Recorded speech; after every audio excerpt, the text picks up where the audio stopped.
Libro 9. El bautismo, la muerte de Mónica.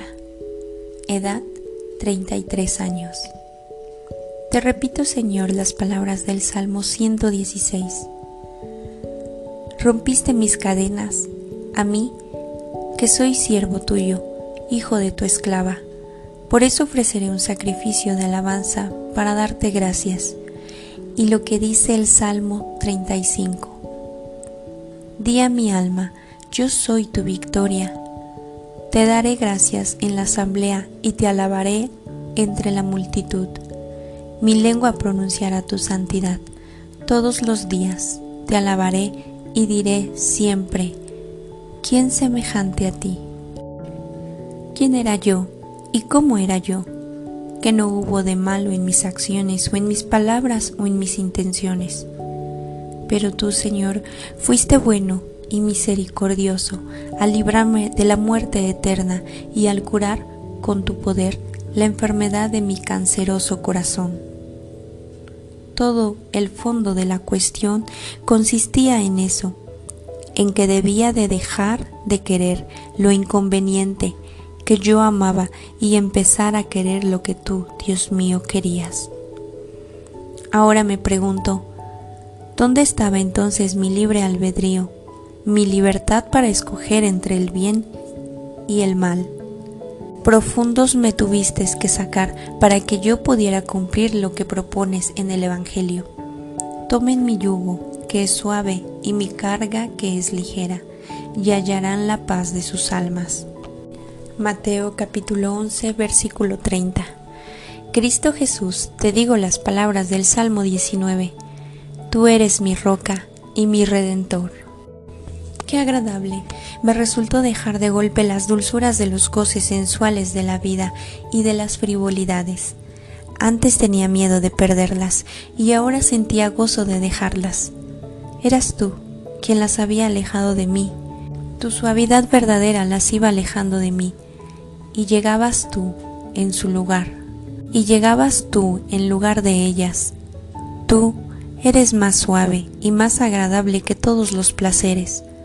Aunque tus gozos no son para los sentidos corporales, tú, Señor, que eres más resplandeciente que toda la luz, más escondido que todos los secretos, más alto que todos los honores, y que no te haces presente a los que están elevados a sus propios ojos.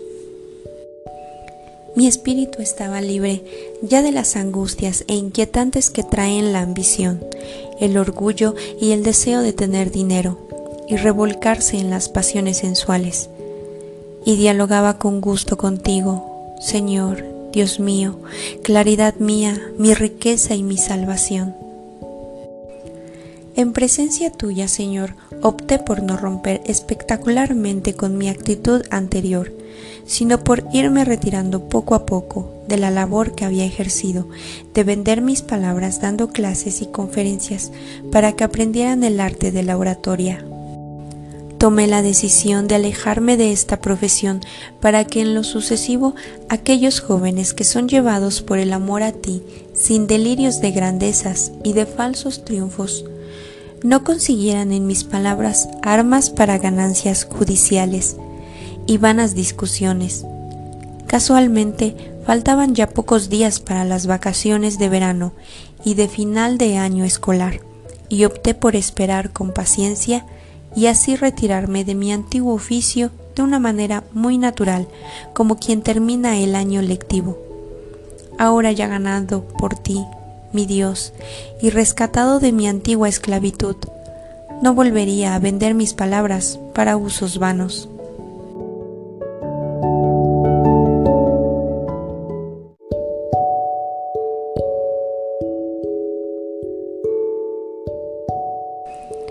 Estos planes los conocías tú, mi Señor, pero fuera de nuestro grupo nadie más estaba enterado de ello.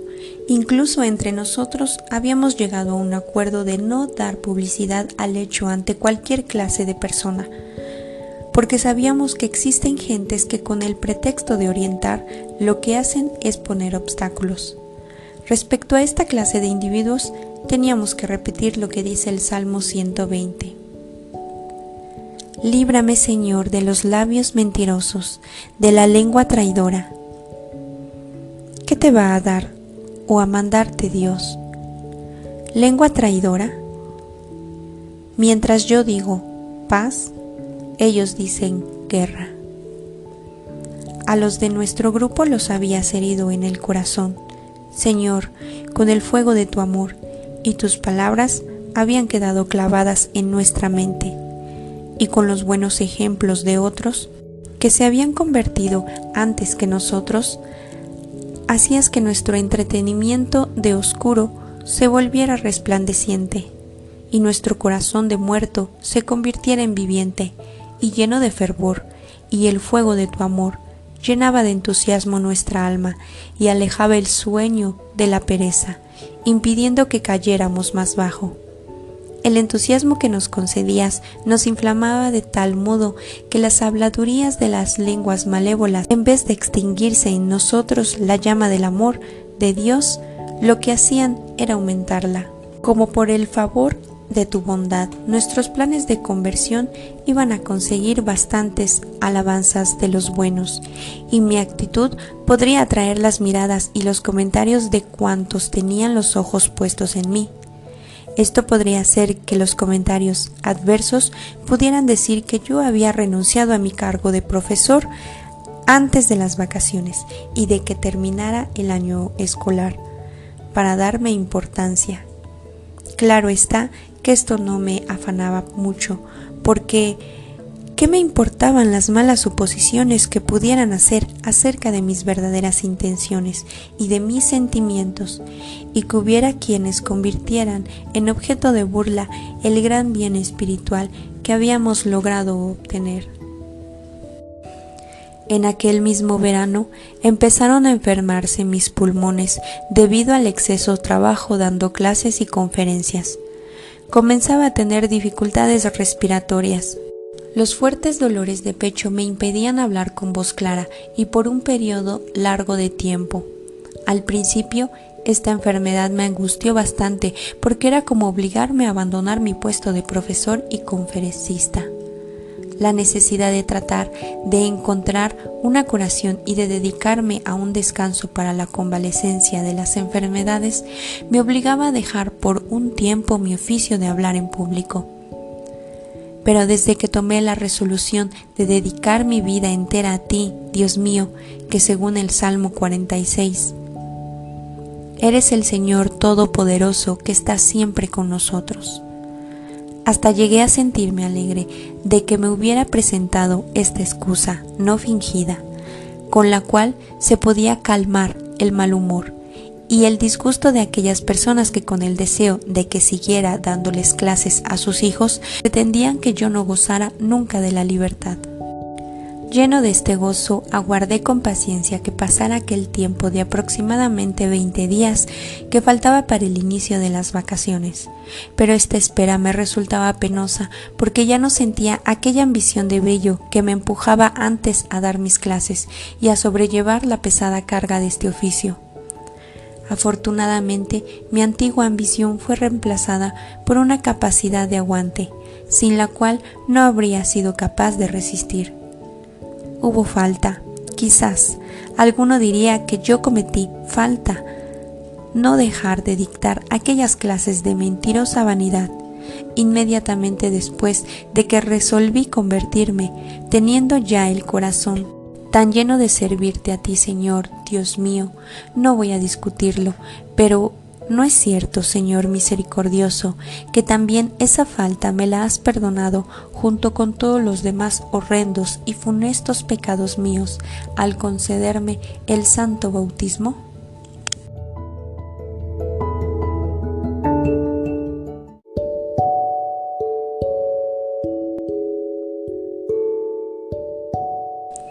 Nuestro buen amigo Verucundo se consumía en angustia al ver la dicha que nosotros gozábamos y veía que inevitablemente tenía que abandonar nuestra compañía a causa de los lazos matrimoniales que le impedían venirse a hacer la vida de contemplativo como nosotros.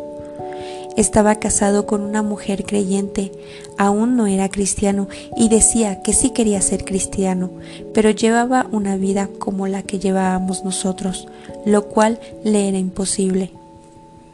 Verecundo nos ofreció generosamente su finca de Casiciaco para que viviéramos mientras duraba nuestra preparación para el bautismo. Tú, Señor, cumplirías en él lo que prometiste en el Evangelio. Recibirás la recompensa en el día de la resurrección de los justos. Lucas capítulo 14, versículo 14. Y en verdad que en esta vida ya le recompensaste, pues habiendo ido a Roma allá, enfermo, se hizo bautizar y como buen cristiano partió para la eternidad. Esto constituyó de tu parte un detalle de piedad y de bondad, no solo en favor de él, sino también de nosotros, porque nos ahorraste los sufrimientos que nos podría llegar al pensar en la generosidad de aquel buen amigo. Sin poderle tener en el grupo de los nuestros, gracias, Señor. Ahora te podemos decir con el apóstol: si somos atribulados, lo somos para el consuelo y la salvación de los demás. Y si somos consolados, lo somos también para beneficio de otros. Segunda de Corintios, capítulo 1, versículo 6. En recompensa de aquella finca de Casiciaco, que nos prestó tan generosamente para que pasáramos nuestro tiempo de retiro, tú, Señor, le darás a Verecundo la amenidad de los campos de tu paraíso eterno. En el caso de Nevidrio, nuestro buen amigo había caído también en los errores de la secta, pero ahora había salido de esos errores y preparándose para recibir el bautismo, se dedicó con toda la pasión de un serio investigador de la verdad a prepararse debidamente para los sacramentos. También él, después de nuestra conversión, de nuestro bautismo, se hizo fiel católico y habiendo servido al Señor en África junto a los suyos con castidad y continencia perfecta, y después de haber convertido al cristianismo a toda la familia, el Señor lo llevó consigo al reino eterno. Ahora vive como el Lázaro del Evangelio, junto con Abraham en el cielo. Lucas capítulo 16, versículo 22. Allá seguramente habita mi gran amigo Nevidrio, que en un tiempo fue también esclavo del error, pero llegó a ser hijo tuyo, Señor. Allá en el cielo reside él, porque ¿qué otro sitio sería adecuado para semejante alma tan buena? Allá, en esa felicidad, vive aquel que solía hacerme tantas preguntas espirituales, a mí que era tan inexperto. Ya no acerca él su oído a mis palabras, sino su boca espiritual a la fuente de la sabiduría. De ella bebe en cuanto le es posible y de acuerdo con la sed espiritual que tiene. Es infinitamente feliz, pero pienso que allá no se olvidará de mí, aunque esté embriagado de divina sabiduría, porque también tú, Señor, fuente de toda sabiduría, te acuerdas de nosotros cada día. Así pasaba aquellos días. De un lado consolábamos a Verecundo, apenas sin perjuicio de la amistad por no podernos acompañar. Lo exhortábamos a que fuera fiel a los deberes de su estado, es decir, a su vida matrimonial. Por otra parte, estábamos a la expectativa de Nevidrio, a ver si decidía seguirnos en el camino de la conversión y del bautismo. Obedecíamos lo que dice el Salmo 27. Oigo en mi corazón que me dice: busca la presencia del Señor, y yo digo: tu rostro buscaré, Señor.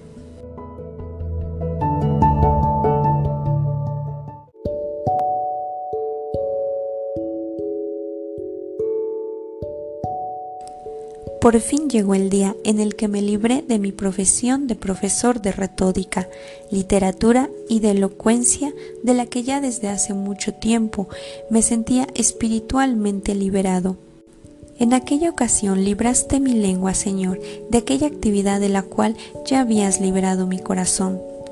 Mientras nos dirigimos con mis amigos hacia el campo de Casiciaco, yo te colmaba de bendiciones. Oh mi buen Dios, lleno de alegría, ahora mis actividades literarias quedarían totalmente a tu servicio. En las cartas en que aquellos días dirigí a Nevidrio quedaron los pensamientos y sentimientos que yo tenía de esos tiempos. Al recordar los inmensos beneficios de Dios para con nosotros en aquel periodo que heno de emoción y me llegan a mi memoria, dando gracias con alegría al Señor, los estímulos internos con los que Él me iba transformando, pues se había cumplido en mí, mi alma, lo que anunció por el profeta Isaías, que se construya una vía amplia para que llegue el Señor, que toda honda sea llenada y toda altura sea redoblada, que el camino áspero se vuelva pasable y que la región quebrantada y montañosa se convierta en llanura completamente plana. Recuerdo también el modo como convertiste a Alipio, amigo de mi corazón, cómo lo llevaste hacia el amor y aprecio a tu Santísimo Hijo. En un principio, Alipio no quería que el nombre de Jesús figurara en nuestros escritos, más bien el nombre de famosos literatos que son como árboles que se elevan llenos de orgullo, de los cuales el Salmo 29 dice: El Señor descorteza los cedros del Líbano, en cambio, el Señor le agradan las más humildes hierbas de la Sagrada Escritura, enemigas de las serpientes. Leyendo los salmos del rey David, esos himnos que son hermosos cantos de fe, canciones de piedad y fervor, que estaban en marcada oposición a todo espíritu de orgullo, yo no era en ese tiempo sino un simple aprendiz del amor hacia ti, un catecúmeno o aspirante al bautismo que estaba en vacaciones en una finca con Alipo, que era también catecúmeno o aspirante al bautismo, y con mi madre, que se había asociado también a nosotros, con aspecto femenil, pero con fe de varón fuerte, con experiencia de anciana, amor de madre y piedad de una buena cristiana. Qué voces elevaba mi alma hacia ti, Señor, al recitar aquellos salmos, y como me incendiaban en amor hacia ti, sentí deseos de recitar esos bellísimos himnos al mundo entero, si me fuera posible, contra el orgullo del género humano. Sí, ya sé que los salmos se rezan en el mundo entero y que en ellos se cumple lo que anuncia el salmista. A toda la tierra alcanza su pregón y hasta los límites del orbe su lenguaje. Con qué agudo y violento disgusto me indignaba contra las sectas de los maniqueos que tanto me habían engañado. Claro que esta indignación se convertía en compasión al constatar que ellos tienen acerca de las verdades de nuestra santa religión. Ellos, por no conocer los remedios y medicinas espirituales que la religión católica tiene para curar los males del alma, atacaban con rabia contra esos mismos remedios. Quisiera haberlos tenido entonces muy cerca de mí, para que vieran mis sentimientos mientras recitaba el Salmo 4. Cuando grité pidiéndote ayuda, tú me escuchaste, Dios mío, defensor mío. En la angustia me llenaste de consuelo. Ten piedad de mí y escucha mi oración. Cómo me gustaría que los herejes pudieran escucharme la recitación de este salmo, para que comprendieran lo bueno y poderoso que es nuestro Dios.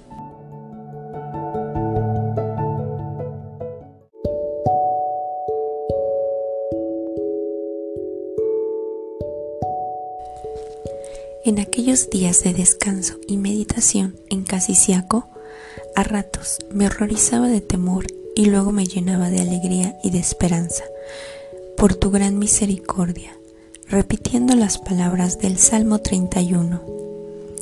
Yo confío en ti, Señor, tu misericordia sea mi gozo y mi alegría. Me parecía sentir escritas para mí las palabras de la Escritura que dicen: ¿hasta cuándo van a ser duros de corazón? porque aman de vanidad y buscan el engaño. Era lo que yo había hecho hasta ahora. Yo me enojaba grandemente contra mis antiguos procederes, pero también sentía dulzura y alegría en mi corazón. Ya no ansiaba ni ambicionaba bienes terrenales, pues tenía prometidos los bienes eternos del cielo. Mientras leía estos pasajes, me inflamaba de fervor. Ahora reconocía que mientras pertenecí a la secta, había sido como perro rabioso y ciego que ladraba contra las escrituras, que están llenas de miel del cielo y esplendorosas de luces celestiales, y me disgustaba contra los que las siguen despreciando. Hay una cosa que me sucedió en esos días y que nunca podré olvidar: la dureza de tus azotes y la rapidez de tu misericordia, Señor. Permitiste que me llegara un dolor de muelas tan tremendo que me impedía hablar. Entonces se me ocurrió la idea de avisar a los demás compañeros que estaban conmigo para que rogaran por mí a ti, Dios de la salud. Escribí esta petición en una pizarra y la mostré a ellos. Apenas nos pusimos de rodillas y ajenas empezamos a suplicar en la oración, desapareciendo los dolores. Confieso que me quedé profundamente impresionado ante la aparición de estos sufrimientos y su desaparición repentina. Nunca me había ocurrido nada parecido desde mi nacimiento. Ahora, radiante de gozo en la fe y de agradecimiento, entoné alabanzas en tu nombre, Señor. Sin embargo, esta misma fe no me dejaba vivir tranquilo respecto a mis pecados pasados, porque aún no me lo habían sido perdonados por medio del bautismo. Terminadas las vacaciones de verano, anuncié a los otros habitantes de Milán que buscaran a otro profesor de retórica, literatura y elocuencia, o sea, otro vendedor de palabras para sus estudiantes, porque yo había decidido dedicarme a tu servicio y porque me lo impedían mis problemas respiratorios y mi afección a la garganta.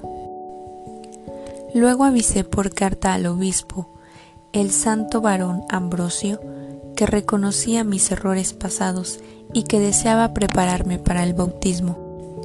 En mi carta le pedía al obispo Ambrosio que me recomendara cuál de los libros sagrados era el más conveniente para leer en este tiempo de preparación. Él me recomendó que leyera el profeta Isaías, que con mayor claridad anunció lo que iba a narrar en el Evangelio y la conversión de los paganos a la verdadera religión.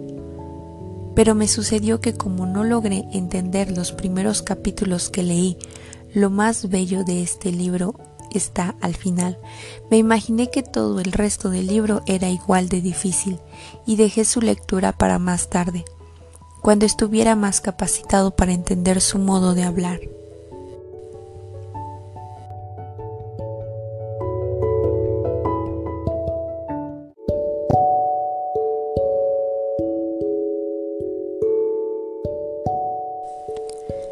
Tan pronto como llegó la fecha en la que teníamos que inscribirnos en la preparación para el bautismo, abandonamos la finca y retornamos a Milán. También Alipo quiso recibir el bautismo junto conmigo. Él ya había ido consiguiendo la humildad que es necesaria para recibir bien tus sacramentos. Sabía dominar tan sumamente bien su cuerpo que andaba con los pies descalzos sobre el suelo helado, lo cual requiere un valor poco común.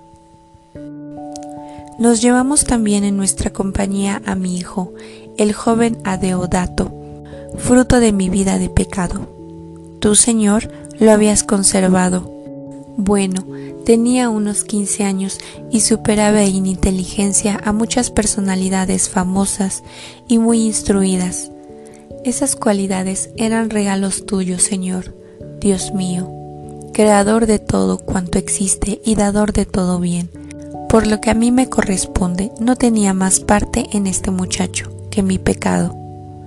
Si logramos instruirlo en tu doctrina santa, se debe a que tú nos inspiraste esa buena acción. Todos estos detalles son regalos tuyos, Señor. En Adeodato pude observar muchos detalles verdaderamente sorprendentes.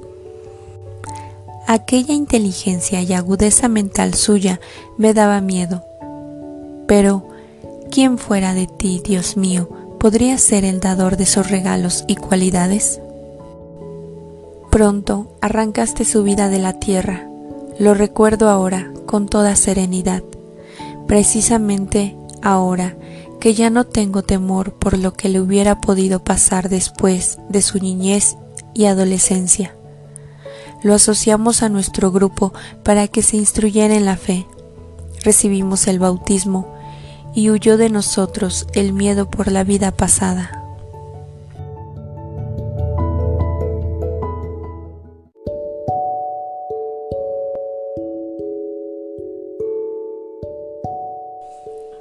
En aquellos días no me cansaba de meditar, lleno de una asombrosa alegría y dulzura espiritual, tus planes maravillosos para salvar a los seres humanos. Cuántas lágrimas derramé escuchando los bellos himnos y cantos que resonaban en tu templo. Me producían una honda emoción. Aquellas voces en mis oídos y tus mensajes llegaban hasta mi corazón. Despertaban hondos sentimientos de piedad en mí, y las lágrimas que derramaba me hacían un gran bien.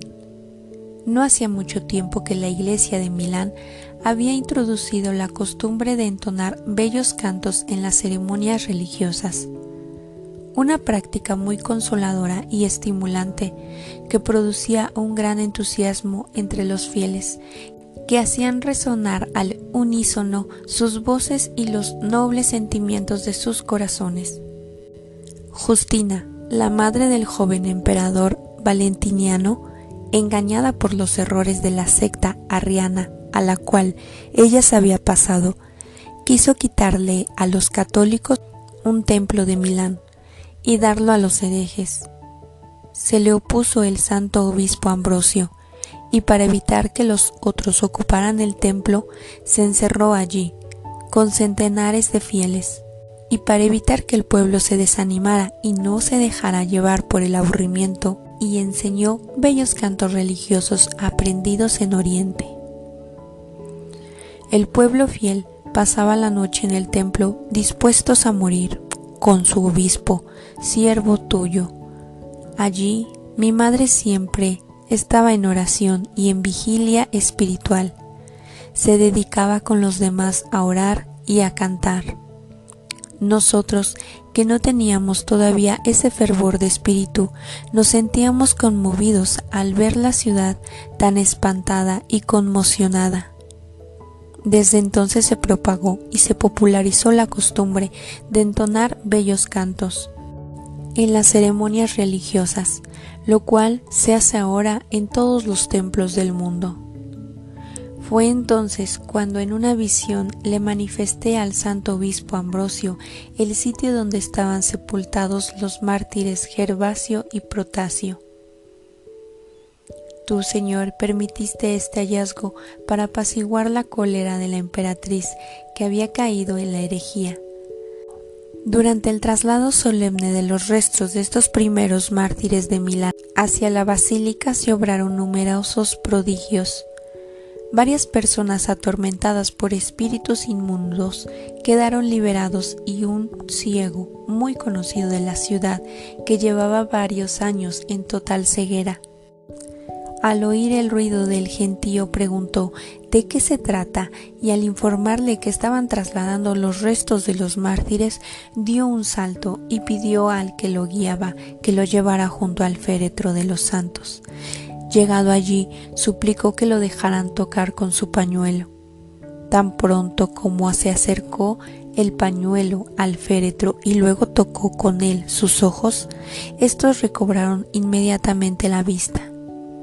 Enseguida se propagó la noticia y por toda la ciudad resonaron alabanzas emocionadas hacia ti, Señor.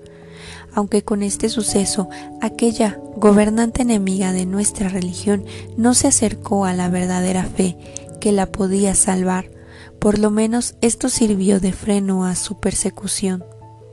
Gracias a ti, Dios mío, yo mientras tanto seguía emocionándome y llorando al oír cantar tus himnos en el templo santo.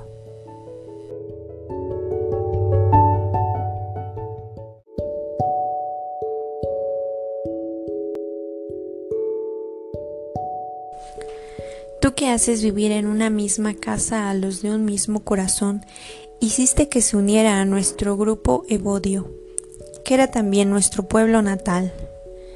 Empleado oficial, se había convertido a ti antes que nosotros. Habiendo renunciado a su empleo, se fue con nuestro grupo. Estábamos siempre juntos para tratar de vivir de acuerdo con tu santa voluntad. Andábamos buscando un sitio lo más adecuado posible para poder servirte mejor. Retornábamos juntos al África cuando, estando en el puerto de Ostia, junto al río Tíber, murió mi madre. Al hablar de la muerte de mi madre, no puedo callar los sentimientos que mi alma tiene al recordar a aquella servidora tuya que me trajo a la vida terrenal y que con sus oraciones, sus consejos y sus lágrimas me hizo nacer para la vida eterna. No voy a hablar de las cualidades que ella se consiguió, sino de los dones que tú, Dios mío, le regalaste. No fue ella la que se hizo a sí misma, sino tú que la creaste y la formaste, pues su padre y su madre no imaginaban lo que ella llegaría a ser. Fue la acción de Cristo, tu único Hijo, la que la hizo crecer en la fe, en un hogar creyente. Ella no mencionaba mucho a su mamá, pero sí a una anciana sirvienta que había ayudado a criar a su padre. Por su ancianidad y por su bondad, los padres de familia de aquel hogar respetaban a aquella anciana. Por eso ellos le encomendaron el cuidado a sus hijas, oficio que ejerció con especial cuidado. Era enérgica en las correcciones cuando el caso lo requería y las aplicaba con santo rigor. Aquella mujer, que era muy prudente, no permitía a las niñas que fuera de las horas en que se sentaban junto a sus padres a la mesa familiar para las comidas, se dedicaran a ingerir bebidas, y aunque estuvieran con mucha sed, no les permitía tomar ni siquiera un sorbo de agua. Fuera de hora, para que no fueran a adquirir malas costumbres en el beber, y les decía estas sabias palabras: ahora se contentan con beber a cualquier hora, porque no tienen vino a la mano, pero cuando se casen y tengan en casa vino a su disposición, ya no beberán agua sino licor, y esto les hará mucho daño. Con estos buenos consejos y con la autoridad que su personalidad le daba para hacerse obedecer, lograba dominar en ellas los instintos y tendencias de la edad juvenil. Y haciendo que supieran dominar la sed, las encaminaba también hacia la virtud, de manera que lograran vencer su inclinación hacia aquello que no estaba bien. Sin embargo, según me contaba mi madre, el deseo de tomar llegó a atacarla a ella de una manera solapada. Cuando sus padres la consideraron ya una muchacha bien formada, le enviaron a sacar vino del tonel, y ella, al sacar la jarra llena, antes de echar el vino en la botella, daba un pequeño sorbo. No tomaba más porque sentía cierta repugnancia hacia ese licor. No lo hacía por vicio, sino por esa curiosidad juvenil que lleva a dar gusto a los impulsos que se sienten. Pero le sucedió a ella lo que dice el libro del Eclesiástico: quien se descuide en las cosas pequeñas, poco a poco caerá. Eclesiástico capítulo 19, versículo 1. Le fue tomando gusto al vino y después ya no tomaba un sorbo, sino una copita casi llena cada vez.